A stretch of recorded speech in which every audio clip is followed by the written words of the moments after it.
Será que a gente sabe mesmo o que é felicidade?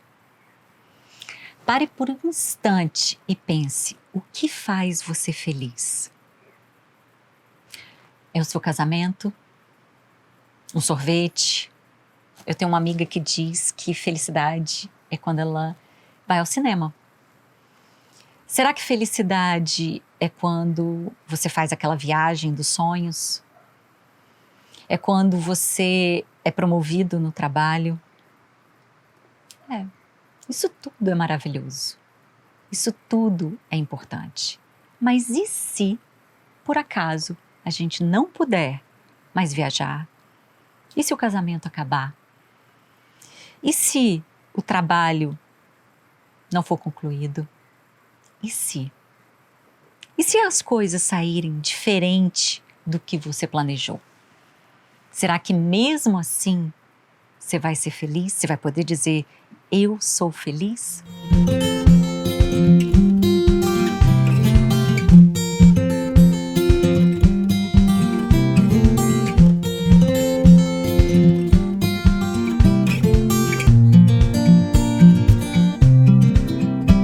A nossa espécie, a que pensa, a que sente, a que reflete, há tempos vem buscando a resposta para a pergunta mais importante de todas. O que é ser mais feliz? O que é felicidade?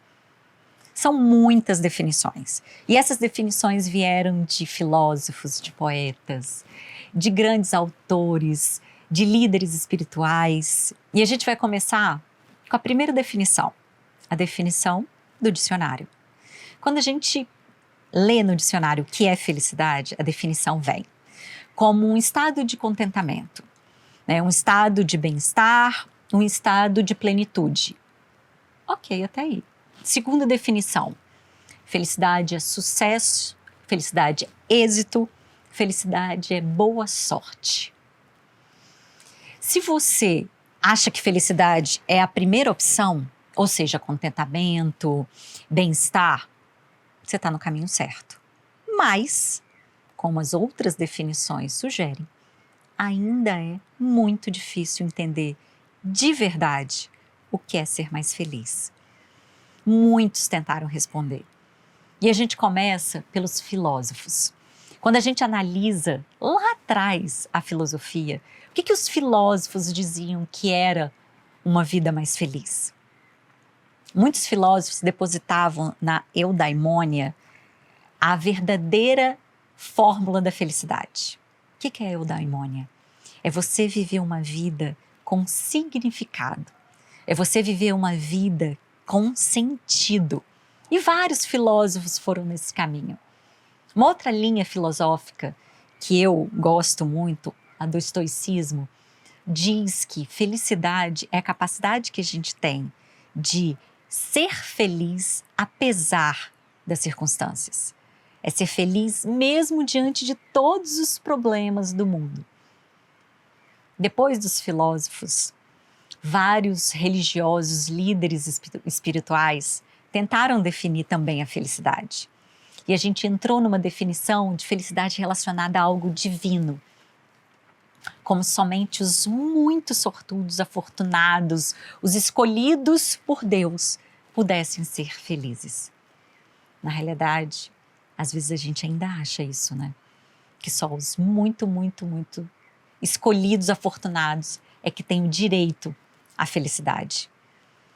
Tem uma frase de Santo Agostinho que eu gosto muito. Ele diz que felicidade é seguir desejando aquilo que já se possui. De lá para cá, vários poetas, vários escritores, autores buscaram essa resposta que é a grande resposta da nossa vida. O que é felicidade? Como nós podemos ser mais felizes? Um psicólogo chamado Martin Seligman, ele era presidente da Associação Americana de Psicologia, começou a estudar algo muito importante. O que faz uma pessoa mais feliz?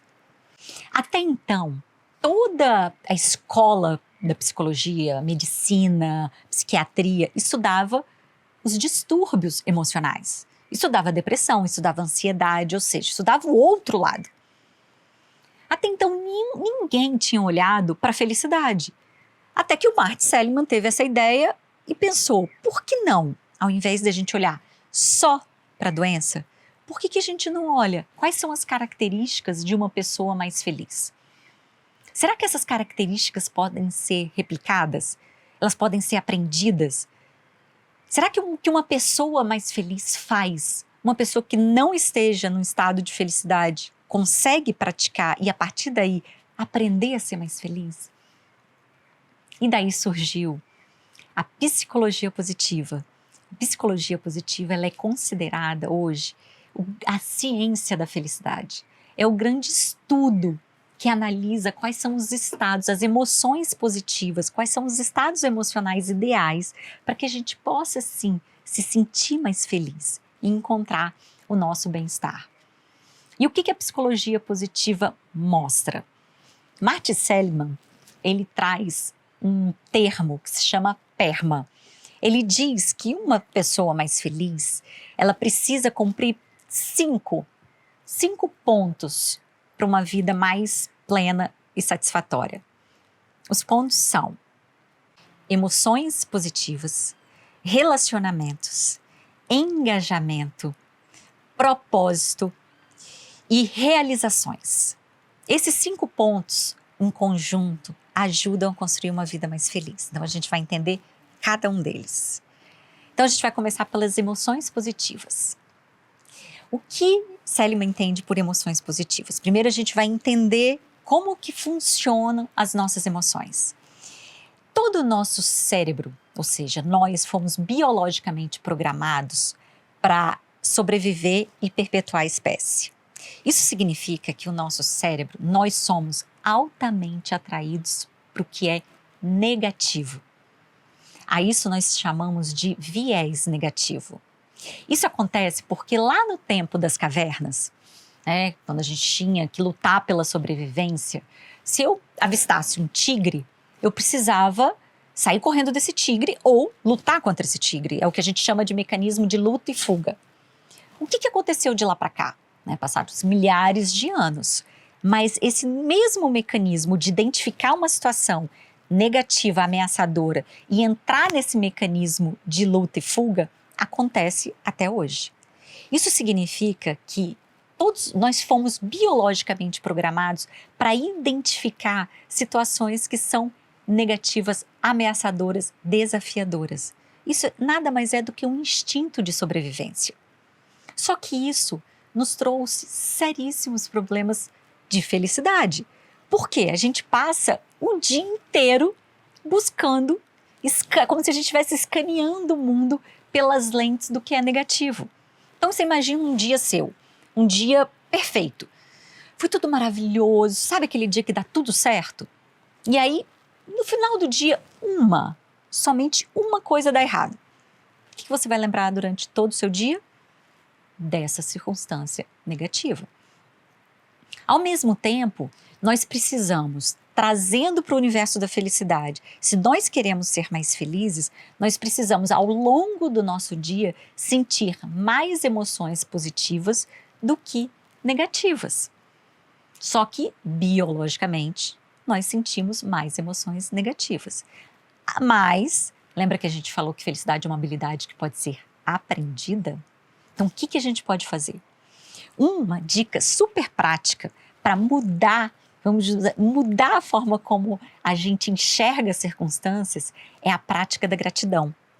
É a gente escrever diariamente de 3 a 5 coisas pelas quais você se sente grato. O que acontece com esse mecanismo, com essa prática muito simples?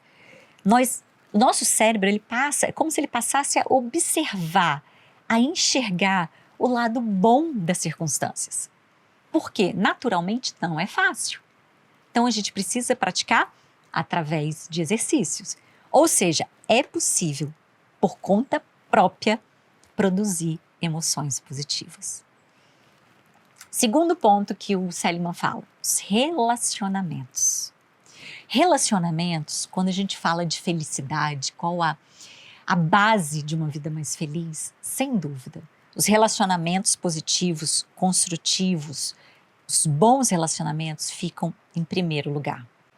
Nós somos seres sociais, nós precisamos de pessoas. O contato humano é muito importante para a nossa felicidade. É claro que a gente não está falando de relações perfeitas, a gente não está falando de relações idealizadas, onde tudo é cor-de-rosa ou é uma fantasia de contos de fadas de finais felizes para sempre.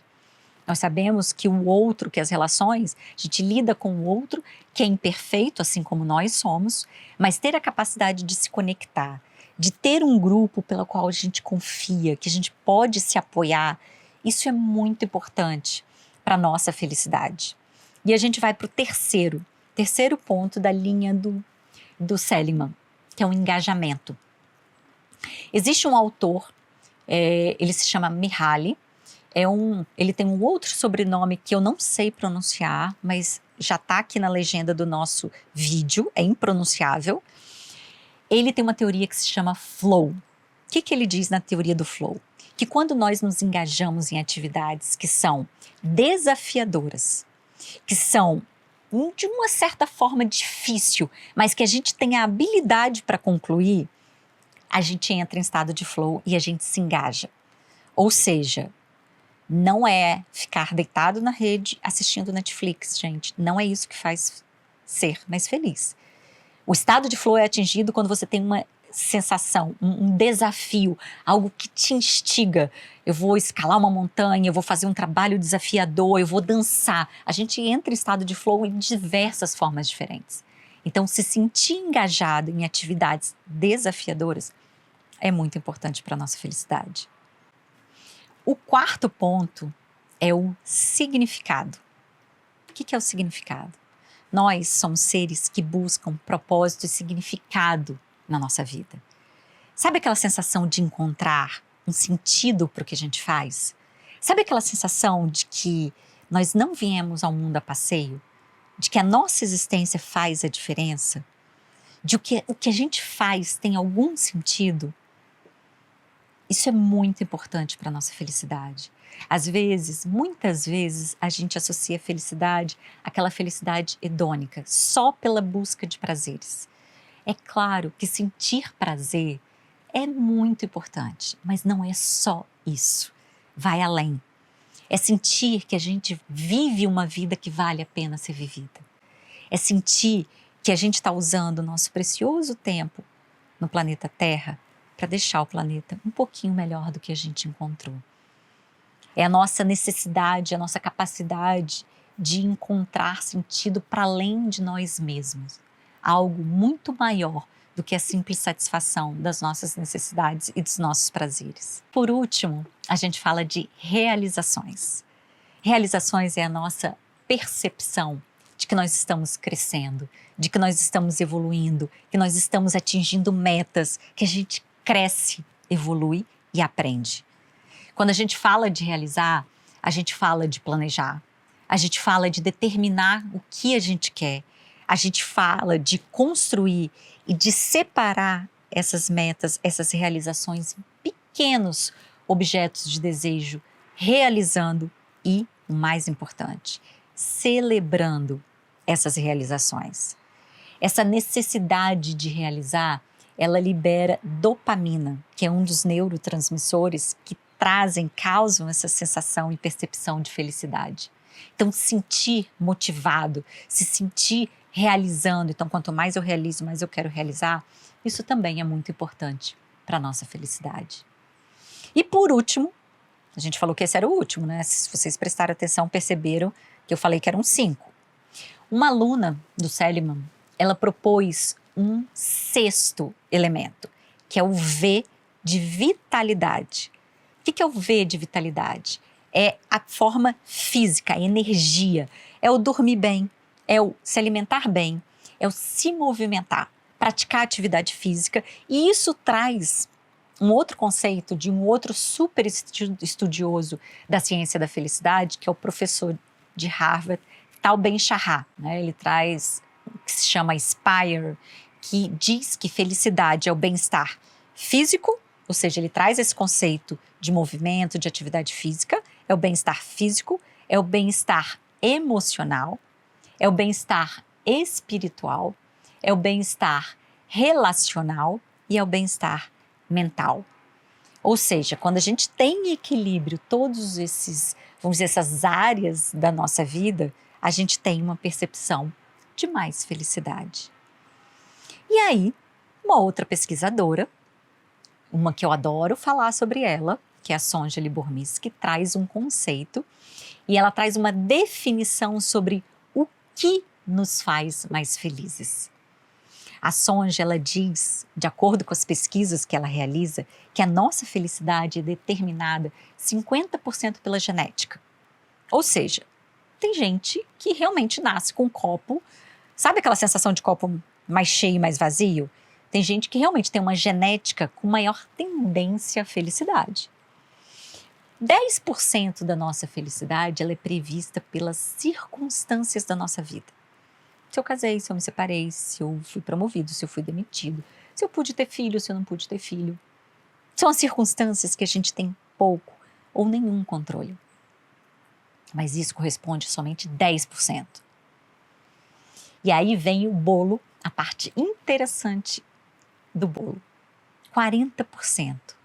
40% da nossa felicidade é prevista por nossas atividades, por atitudes, por decisões, por hábitos, atividades intencionais que eu e você, nós escolhemos praticar todos os dias. E a partir dessas práticas, nós podemos sim desenvolver a nossa felicidade. E o que isso significa? Isso significa que a responsabilidade da nossa felicidade é nossa. Infelizmente, a gente não controla a genética, apesar de que hoje existem estudos recentes de um campo novíssimo que se chama epigenética, que mostra que as nossas atitudes, os nossos pensamentos, o meio ambiente, ou seja, onde a gente vive, a forma como a gente enxerga as circunstâncias, tem a capacidade de influenciar a nossa genética, de modificar a nossa genética. Mas é um campo muito recente ainda de estudo. Ou seja, a gente pode considerar que 90% da nossa felicidade é a forma como a gente enxerga, interpreta os acontecimentos. Isso nos coloca numa posição de liberdade.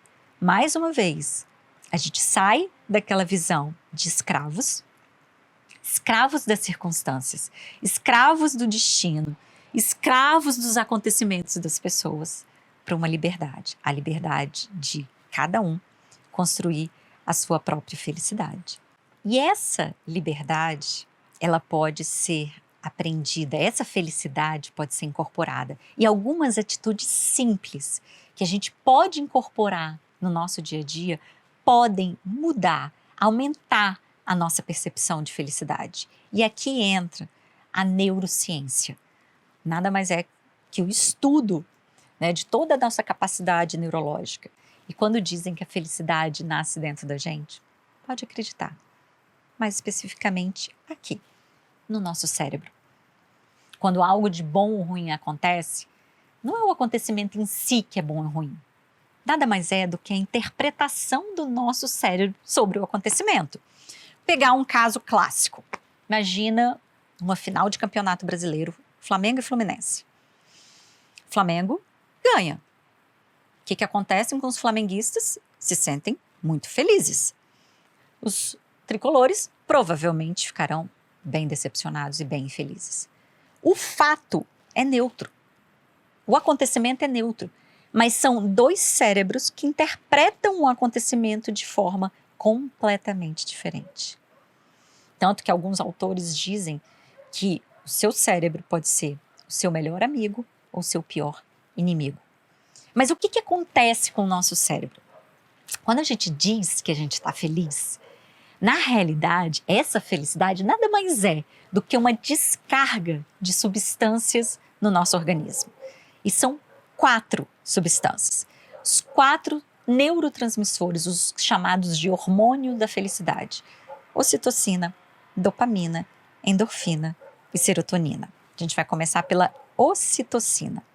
A ocitocina também é conhecida como hormônio do amor. É aquele hormônio que é liberado, por exemplo, quando a mulher ganha neném, quando a mulher está amamentando.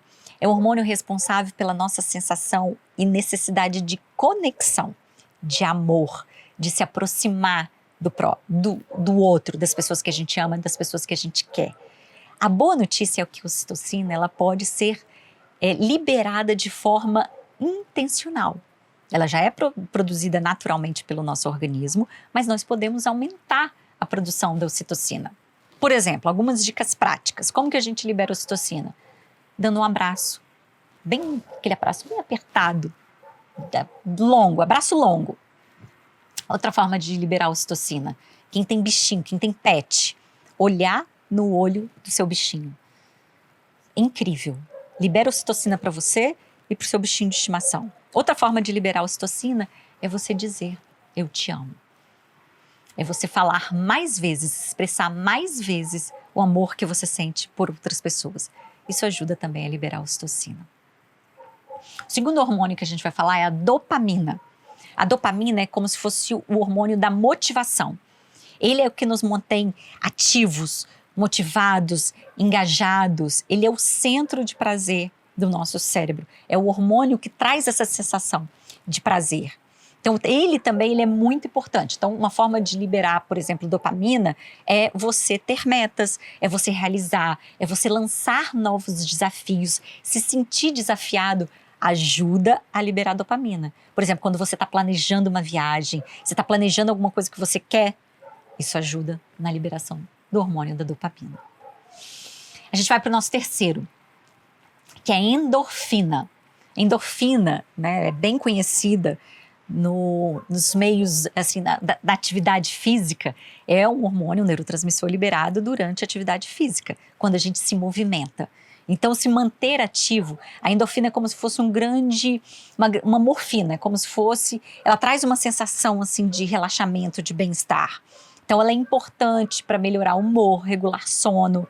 E a endorfina é liberada quando a gente pratica atividade física. Então, manter o corpo em movimento, não dá para ir para academia, não tem problema. Você pode liberar a endorfina, por exemplo, praticando qualquer tipo de movimento. Pode ser uma yoga em casa, pode ser botando uma música dançando. É manter o corpo sempre se movimentando. E por último, mas não menos importante, a gente vai falar sobre a serotonina. A serotonina é responsável pela nossa sensação de bem-estar, reduz a depressão, aumenta a probabilidade da gente dormir melhor. A serotonina é produzida de diversas formas também. Por exemplo, a meditação é um ótimo indutor de serotonina. A própria atividade física também ajuda a liberar a serotonina. Ou seja, se a gente analisar a visão da felicidade, se a gente pegar dos filósofos, passando por todos os líderes espirituais, agora, vindo para a ciência da felicidade, o que a gente percebe que todos essas linhas de pensamento têm em comum? Elas colocam a felicidade em nossas mãos. Elas trazem para cada um a responsabilidade por uma vida mais feliz. E por último, o neurocientista Richard Davidson, ele tem um conceito de felicidade que felicidade é uma habilidade que pode ser desenvolvida. Mas como qualquer habilidade, ela requer dedicação, atenção, envolvimento, requer decisão. Então, se você busca uma vida mais feliz, se você quer aprender a ser mais feliz, primeiro ponto, você precisa ter o conhecimento, entender o que é felicidade e o que não é felicidade. Depois, entender quais são os caminhos para essa vida mais feliz. E por último, praticar.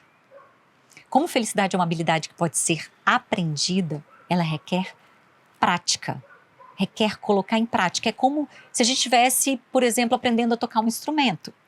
Imagina se você assiste, por exemplo, esse vídeo, como se fosse um vídeo de como tocar violão. Você não assiste o vídeo de violão e sai tocando violão. Você tem que praticar. Felicidade é a mesma coisa. Então, vamos colocar em prática a nossa felicidade. E vamos, mais uma vez, trazer para nós, para o nosso universo, para a nossa responsabilidade, a capacidade e a escolha de cultivar diariamente a nossa felicidade todos os dias. Esse é mais um Felicidade Todo Dia, em parceria com a Riva Incorporadora. Eu espero que você tenha gostado e até a próxima.